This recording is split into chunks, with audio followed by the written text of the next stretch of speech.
Olá pessoal, hoje nós vamos ver alguns conceitos cartográficos necessários à nossa disciplina. Bom, a necessidade do homem de se localizar, ela é mais antiga do que a escrita, né? Ou seja, quando o homem morava nas cavernas, ele já desenhava lá onde estava o inimigo, onde tinha o alimento, né? Onde tinha água. Então essa representação gráfica, ela é muito poderosa, né? A gente sabe que às vezes a gente pega o endereço, mas se você tiver um ponto de referência ou desenhar um mapinha, a gente chega lá mais rápido. Então essa arte de desenhar mapas, né, que nós temos, ela é mais antiga do que a arte de escrever. Então um dos primeiros mapas datados de 2.400 anos a 2.200 anos antes de Cristo é um mapa feito em tablete de argila cozido, né? Ele tinha lá o desenho, né, da Babilônia, o rio Eufrates, o rio Tigre. E tem outros mapas também muito antigos, como os mapas chineses, alguns mapas chineses, certo? Então a representação gráfica de um mapa, ela é muito rica, muito poderosa, certo? E o que vem a ser um mapa, uma carta e uma planta? Bom, são representações, né, no plano de aspectos da superfície terrestre, tanto aspectos naturais como artificiais. Então todos têm a mesma definição, o que muda nelas é a escala, certo? Então o mapa, ele é representado numa escala pequena, a carta numa escala média, né? Ou às vezes grande, e uma planta é sempre numa escala grande. Então nós temos representações da superfície, né? Que dependendo da escala, ela é chamada de mapa, carta ou planta. Então numa planta você tem muito mais detalhes, né, de uma superfície e menos área mapeada, porque a escala é grande. E no mapa você tem menos detalhes, né, e uma área mapeada maior, certo? Porque a escala é pequena. Então, para compreender esses mapas, né, nós precisamos de enfatizar alguns conceitos de cartografia, como a escala, né, que a gente vai ver agora em detalhes, algumas superfícies de referência e a forma da Terra, né? As projeções cartográficas, que a gente vai ver como é que a Terra é rebatida num plano, e os sistemas de coordenadas, que definem a posição de um ponto no espaço, certo? Então vamos começar com escala. Então, o que é a escala? Bem, escala é a relação entre uma dimensão representada do objeto, né, e a dimensão dele no terreno, a sua dimensão real. Então ela está relacionada à resolução espacial de um mapa. Então aqui a gente tem a fórmula, né? Escala é igual à distância gráfica, ou seja, a distância que nós temos no mapa, sobre a distância que nós temos no terreno. Então, onde o E pode ser expresso como 1 sobre o módulo da escala é igual à distância gráfica sobre a distância real. E é representado assim, 1 para 50.000. O que significa isso aqui? Significa que uma unidade, né, no papel corresponde a 50.000 unidades no terreno, certo? Se essa unidade for em centímetros, vai ser também em centímetros, porque é adimensional. Vai precisar ser na mesma unidade para que a gente corte, e escala não tem unidade, certo? Então, mas representa o quê? Cada 1 centímetro no papel corresponde a 50.000 centímetros no terreno. Como a gente não imagina centímetros no terreno, que é uma coisa difícil, né? Então a gente passa para metros, porque é mais fácil de visualizar. Então, 1 centímetro, cortando aqui, né, passando de centímetros para metros, a gente vai ter que cada centímetro tem 500 metros, nessa escala de 1 para 50.000. Ou seja, cada centímetro no papel vai corresponder a 500 metros no terreno. Então nós temos dois tipos de escala, a escala numérica e a escala gráfica. A escala numérica ela é representada dessa forma, né, 1 para 25.000, e a escala gráfica é representada dessa forma por um segmento de reta graduada, certo? Onde serve para você, né, fazer medições de algumas distâncias no mapa sem necessidade de fazer esses cálculos, certo? E também ela é útil porque ela acompanha as deformações do papel. O papel vai envelhecendo, às vezes ficando deformado, e qualquer medida que você faça nesse papel vai sofrer alguma modificação em função dessas deformações. Mas também a escala gráfica que está desenhada nesse papel também sofreu essas deformações, então vai compensando isso aí, né? Bom, quanto maior o denominador dessa relação matemática, menor será a escala. Por quê? Porque é uma relação matemática, né, pessoal? 1 sobre 10.000 é maior do que 1 sobre 100.000, porque você está fazendo uma divisão, né, de uma unidade por 10.000 partes e dessa mesma unidade por 100.000 partes. Então aqui você vai ter um número menor, certo? Então quanto maior o denominador, que é esse número de baixo aqui, né, dessa relação, menor será a escala, ok? Bom, e o erro gráfico, né, que é uma coisa importante para que a gente possa também falar nele, porque ele vai definir a escala de trabalho que você vai utilizar, certo? Por exemplo, você quer fazer a representação de alguma feição, nesse caso aqui vamos supor, de 20 metros. Então, é possível verificar isso numa escala de 1 para 50 mil? Aí a gente vai ver que não, porque o erro gráfico dessa escala é 10 metros. Então, só pode ser visto... desculpe, aí a gente vai ver que sim, porque tem 20 metros. E o erro gráfico dessa escala é 10 metros. Só não pode ser vistas feições abaixo de 10 metros. Certo? Então, como é que ocorre isso? Então, o gráfico é em função da capacidade do olho humano em discernir medidas no papel. Então, a gente só pode verificar medidas até 0,2 milímetros de diâmetro. Depois disso, nós não conseguimos enxergar. Então, o erro gráfico vai ser 0,2 milímetros vezes o módulo da escala. Porque se nós não tivéssemos aqui nenhuma escala fosse na relação 1 para 1, o erro gráfico seria 0,2 milímetros. Mas, por exemplo, na escala de 1 para 50 mil, o erro gráfico vai ser 0,2 milímetros vezes 50 mil, que é o módulo da escala aqui, ó, o módulo. Então, esse erro gráfico vai dar 10 metros, certo? Aqui o resultado está em milímetros, vai sair em milímetros, né, nessa continha aqui de 0,2 vezes 50 mil, mas a gente transforma para metros. Então, o erro gráfico sendo de 10 metros significa o quê? Que qualquer feição inferior a 10 metros não pode ser vista na escala de 1 para 50 mil. Então, se eu quiser representar, por exemplo, coisas de 5 metros, eu não posso usar essa escala de 1 para 50 mil. Eu vou ter que usar escalas maiores, certo? Porque nessa escala, o máximo que eu posso representar como um ponto é feições de 10 metros, certo? Bom, um mapa numa escala pequena não pode ser impresso numa escala maior, certo? Mas o inverso é possível. Isso é muito importante, tá? Então, veja aqui um resumo que eu fiz sobre a questão de escalas, né, grandes ou pequenas, e a questão dos seus detalhes e áreas mapeadas. Então, aqui nós temos uma escala de 1 para 50 mil, nessa primeira foto. Aqui na segunda, de 1 para 250 mil, 1 para 500 mil, 1 para 1 milhão e 1 para 3 milhões. Então, a menor escala é essa daqui, ó, 1 para 3 milhões, porque é maior o que? O denominador. Certo? A maior escala é 1 para 50 mil, porque é menor o denominador, certo? Então, aqui eu tenho uma área mapeada maior, mas eu vejo menos detalhes, e aqui eu tenho uma área mapeada menor, mas eu vejo mais detalhes, certo? Então, resumindo, uma escala grande, a gente vê muitos detalhes, que é essa escala aqui, grande, né? E uma área mapeada menor. Numa escala pequena, que é essa daqui de 1 para 3 milhões, nós vemos poucos detalhes, em compensação nós temos uma área mapeada maior, ok? Bom, e como é que a gente escolhe uma escala de trabalho? Então, suponhamos que uma região que se quer mapear, né, possua muitos acidentes de 20 metros de extensão.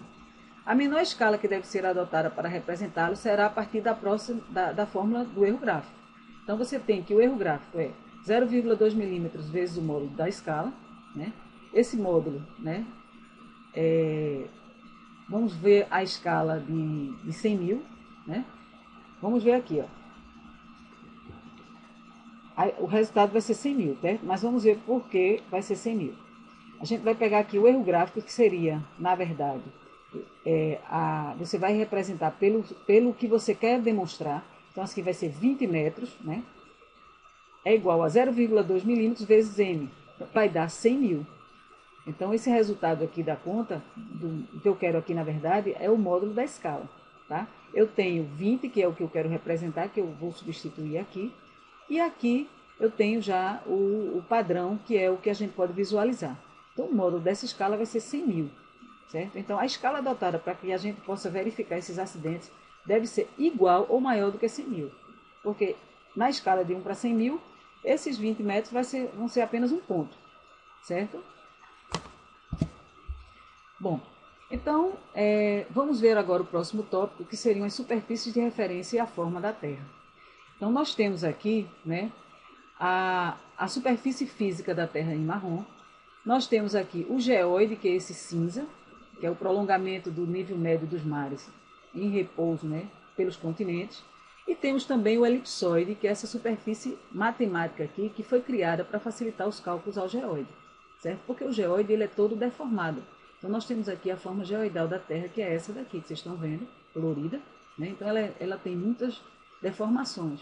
Então precisou-se criar uma superfície matemática, né, elipsoidal, que é essa daqui que vocês estão vendo aqui, ó, em azul, que tem todos os parâmetros conhecidos, né? O semi-eixo maior, semi-eixo menor, tudo dele aqui é conhecido. Então vai facilitar os cálculos em função dessa superfície toda irregular aqui, certo? Então nós temos aqui o formato real da Terra, que mais se aproxima da forma real da Terra, que é a forma geoidal, certo?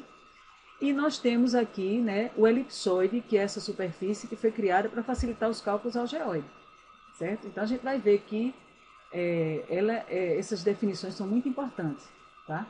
E o datum, que é uma superfície de referência, né, também para levantamentos planimétricos e altimétricos, certo?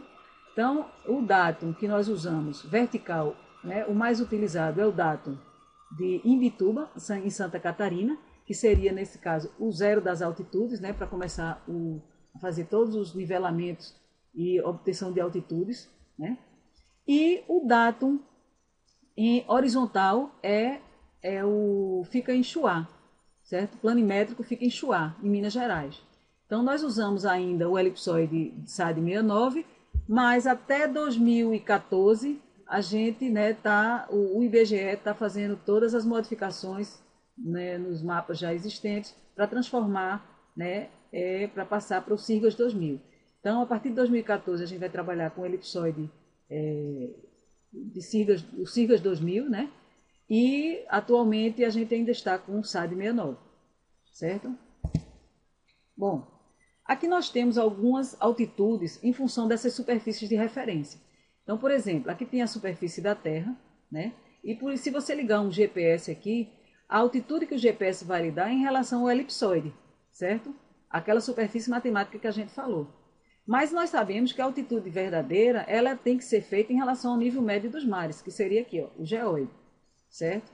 Então, esse H grande é a altitude ortométrica, que ela é em relação ao nível médio dos mares. O H pequeno aqui é a altitude elipsoidal dada em relação ao elipsoide. E a diferença entre o geóide e o elipsoide é essa ondulação geoidal, né? É quanto o geóide está se afastando do elipsoide, certo? Então, esses elipsoides, cada país ele criou um elipsoide que melhor se adequasse ao seu geóide naquela área, né? Então, os Estados Unidos têm um elipsoide, aqui a América do Sul tem um elipsoide, certo? Então, nesse caso aqui, a gente está vendo que essa ondulação geoidal ela está abaixo do geóide, ó. Ela está com sinal negativo. Então, o H grande, que é a altitude ortométrica, ela aqui vai ser igual a altitude elipsoidal, que é o H até o elipsoide, que é dado pelo GPS, menos essa ondulação geoidal. Então, isso aqui é muito importante, né, para quando se quer determinar altitudes, né, via GPS. Se você colocar aqui um GPS em cima de um RN, que é uma referência de nível, onde tem uma cota conhecida ou uma altitude ortométrica conhecida, né, você pode determinar, né, a sua ondulação geoidal. Porque quando você ligar o equipamento em cima do RN, você vai ter o H grande e o H pequeno, né? Aí você determina a N. E dentro de um raio de 30 km, você pode considerar que essa N não modifica. Aí você pode sair calculando o RN em outros pontos, né, dentro desse raio de 30 km, certo? Bom, aqui é outro item, né, para que a gente possa trabalhar com mapas também, são os sistemas de projeções. Então, são tentativas de representar a Terra num plano bidimensional, né, baseado em medidas angulares e lineares. Então, a gente sabe que todas as tentativas vão existir erros, porque não haveria como você rebater uma superfície tridimensional num plano sem que ocorresse erros nas suas, né, áreas, formas, direção, distâncias. Então, o que se tem que fazer é procurar sempre uma projeção que tenha o mínimo de erros em função do objetivo do seu trabalho, certo? Então, existem diversas classificações para esses sistemas de projeção. As mais utilizadas classificam-nas quanto a superfície utilizada para desenvolvimento da esfera num plano, ou seja, para o rebatimento dessa esfera num plano, e também quanto às propriedades geométricas que elas conservam após o rebatimento. Então, nós vamos falar apenas sobre essas duas classificações, certo? Começando pela superfície onde ela é rebatida. Então, dependendo dessa superfície, ela pode ser classificada como projeção azimutal ou plana, que é essa daqui, quando a Terra é rebatida num plano, certo? As projeções cônicas, né, que é quando a Terra é rebatida num cone, né, dessa forma aqui, e a projeção cilíndrica quando a Terra é rebatida dentro, como se estivesse dentro de um cilindro, assim, certo? E depois esse cilindro é aberto, né? Quanto às propriedades geométricas que elas conservam, né, elas são classificadas em, né, as principais, né? Tem mais algumas classificações, mas as principais são equivalentes, conformes e equidistantes. As projeções equivalentes são quando elas, após o rebatimento, né, elas não deformam as áreas dentro de certos limites de extensão. Então, são do interesse da cartografia temática. O que é uma cartografia temática? É aquela que trabalha com temas específicos, como solo, vegetação, né, hidrografia. As projeções conformes ou ortomórficas não deformam os ângulos e a forma de pequenas áreas, né? Então, um exemplo dessa projeção é a Universal Transversal de Mercator, ou UTM. Certo? Ela é bastante utilizada também. E as projeções equidistantes, que não apresentam deformações lineares em uma ou algumas direções. Ela é pouco utilizada, pois não é interessante que se use um mapa, né, ou que apresenta distâncias corretas em apenas uma direção. Certo? Bom, um outro item, né, para a gente trabalhar com mapas são os sistemas de coordenadas. Então, eles possibilitam definir a posição de qualquer ponto sobre a superfície terrestre. Né? Os mais empregados são as coordenadas geográficas ou terrestres e as coordenadas planas ou cartesianas. Para falar sobre as coordenadas geográficas, a gente tem que fazer aí uma revisão sobre meridianos e paralelos. Né? Então, nesse sistema, né, até um ponto ele é definido por um par de coordenadas. Ele vai ter latitude e longitude, certo? Então, os paralelos são esses aqui que vocês estão vendo, né?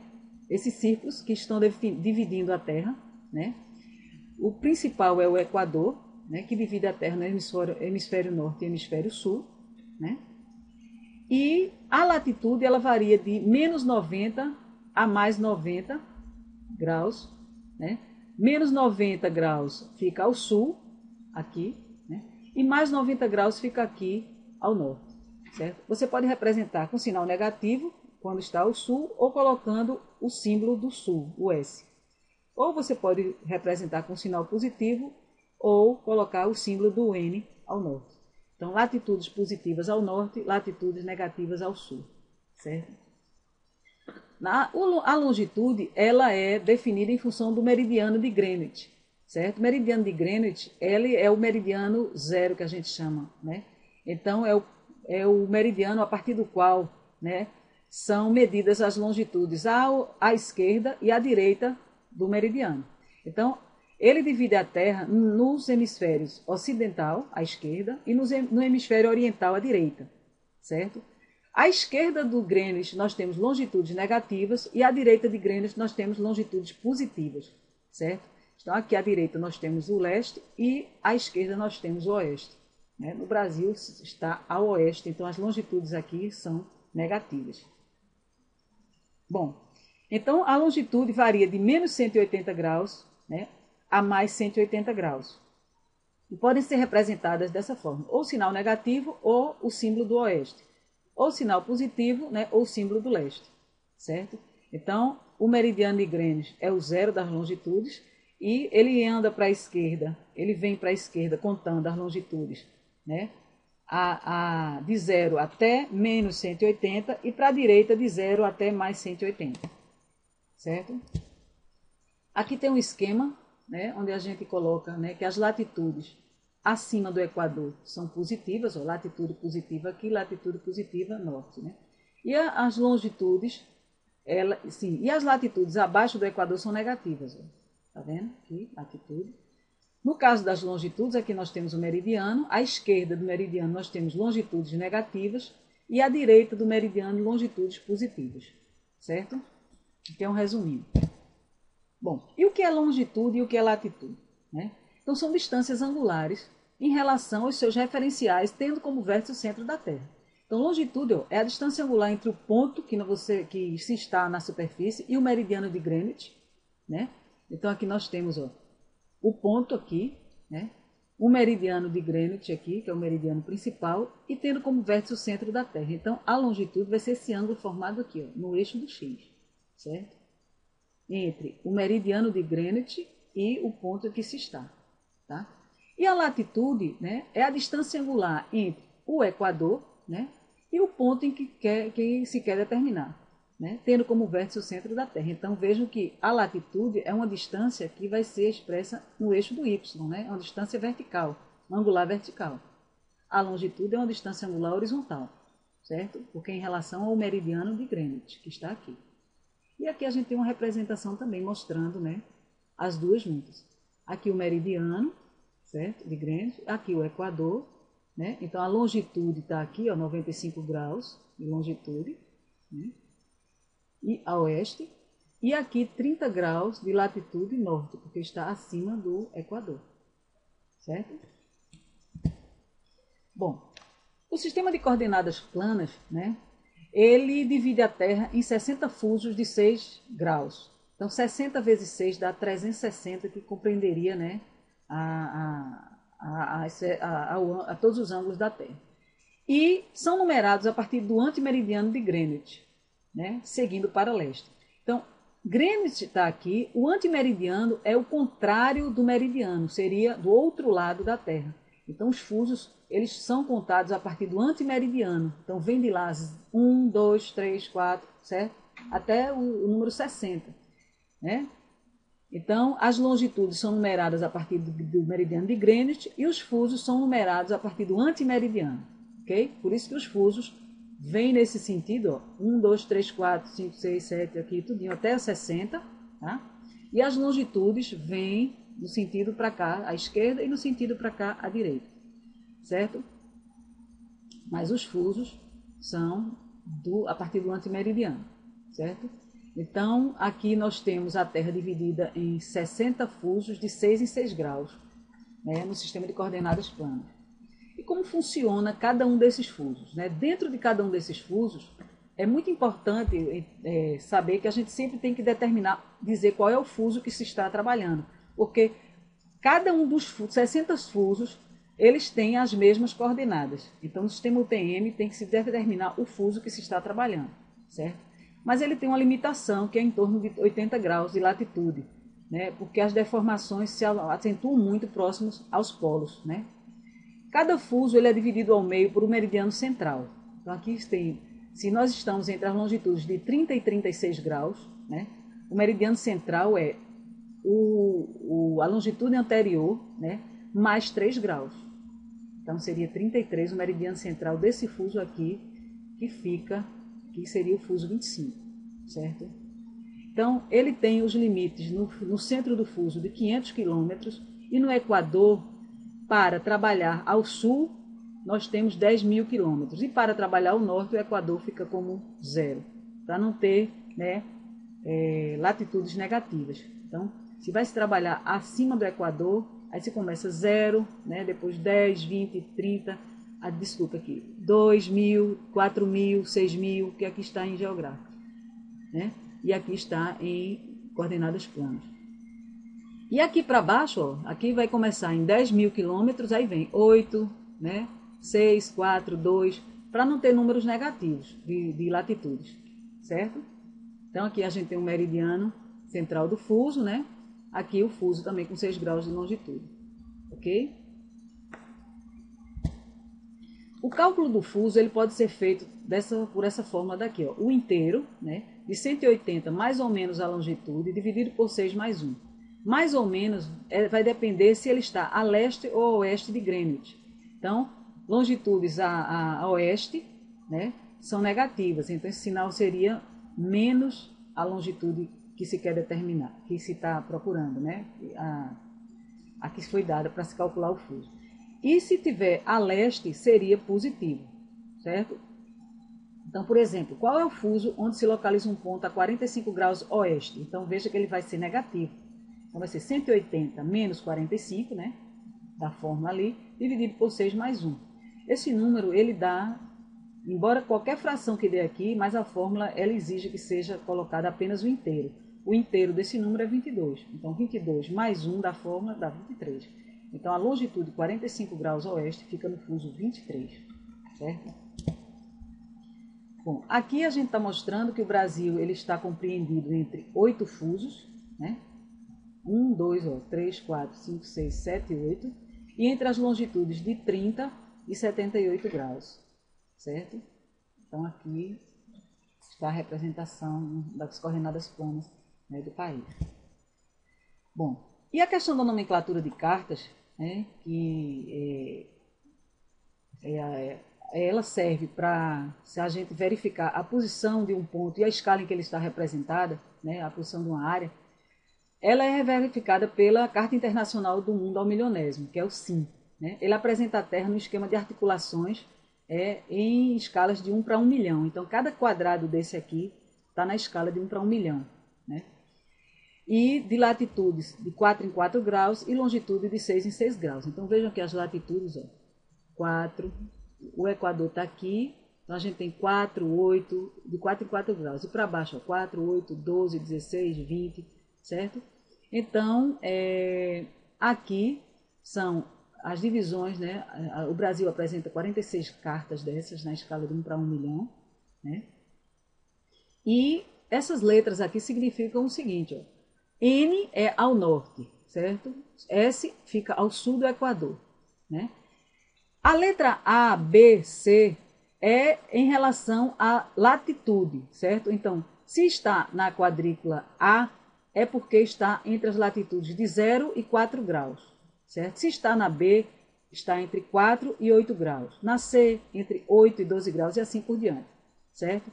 E a numeração que vocês veem aqui, SB20, significa que ele está ao sul, né? Na quadrícula B, porque está entre 4 e 8 graus de latitude, e no fuso 20. Então, os fusos são esses aqui, ó, 0, 18, 19, 20, 21, 22, 23, 24, 25. Ok? Que é um dos fusos onde o Brasil está localizado, né? Os 8 fusos que a gente viu, certo? Então, vamos ver a questão do desmembramento. Né? A gente pegando lá aquele SF23, o que significa? Né? O S é que ele está ao sul do Equador. O F que está entre 20 e 24 graus de latitude, ou seja, na sexta zona abaixo do Equador. 23 é o fuso, né? Que está entre as coordenadas de 42 e 48 graus de longitude. E o restante que vocês veem aqui, ó, essas letras aqui, é uma questão de desmembramento, né, em relação às escalas. Então, quando você pega ela com esse quadradinho aqui, ele está na escala de 1 para 1 milhão. Então, ele está entre as longitudes de 42 e 48, né, e as latitudes de 20 e 24. Então, ele só tem SF23, que está, como a gente viu no mapa anterior, está na escala de 1 para 1 milhão. Certo? Quando você começa a desmembrar, aí vão acrescentando-se outras letras, né, que são padrões, né, da nomenclatura feita pelo IBGE. Né? Então, o IBGE fez um mapeamento de todo o país na escala até 1 para 25 mil. Então, 1 para 25 mil tem todas essas nomenclaturas aqui de letras, né, até chegar na questão do rumo aqui, né, noroeste. Então, veja que YCV, né, YC 6, 2, noroeste, são escalas de desmembramento. Essa daqui está desmembrada até 25 mil. Né? Se eu tivesse parado aqui, ó, ela estaria desmembrada até a escala de 1 para 250 mil. Então, só teria essa nomenclatura, SF23YC, até aqui. Ok? Bom. E aqui vamos fazer, né, exercitar um pouco, né, essa questão das coordenadas planas, porque a partir de uma carta topográfica é possível obter dados como altitudes, né, coordenadas, distâncias, direções, declividades, áreas. Né? Então é possível se obter várias informações de uma carta topográfica. Nessa daqui nós estamos mostrando como obter as coordenadas do ponto, desse ponto aqui, ó, certo? Esse ponto que está a 2 centímetros dessa coordenada de longitude aqui, ó, 732 mil.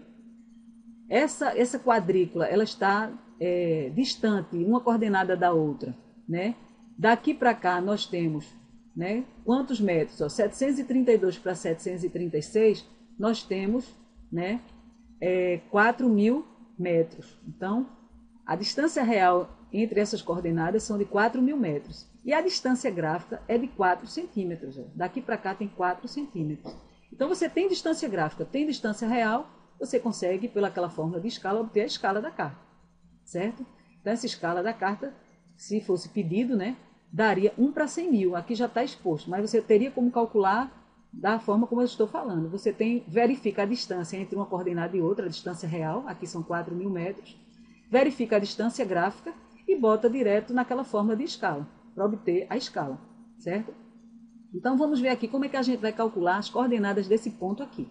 Então, a gente vai verificar quanto ele está distante de uma coordenada conhecida. Então, no eixo do x, que seria no eixo da longitude, né, nós temos aqui 2 centímetros. Quanto representa 2 centímetros na escala de 1 para 100.000?